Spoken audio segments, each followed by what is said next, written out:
Hello mga friends! Ako nga pala ang makulit na si Burnok, ang isang parvo survivor.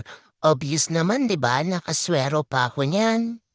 At dahil nga nakaswero ako, may pa-fears pa akong nalalaman dahil pupunta na naman kami sa clinic kasi nga na-dislodge yung aking swero. At sabi ni Doc, tatanggalin na daw niya kasi magaling na daw ako at makulit na after 2 days na nakaswero ako.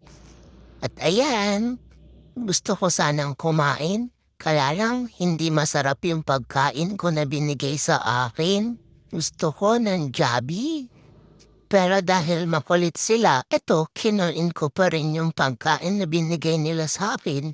Kasi baka mangayayat din ako hindi pa kasi ako kumakain ng pagkain. Yung dextrose lang yung laman ng katawan ko. At hindi ko namamalayan na uubos ko na pala yung binigay sa akin na pagkain. At dahil busog na ako, ayan, gusto ko na lang takpan ng pipad yung pagkain kasi ayaw ko nang kumain.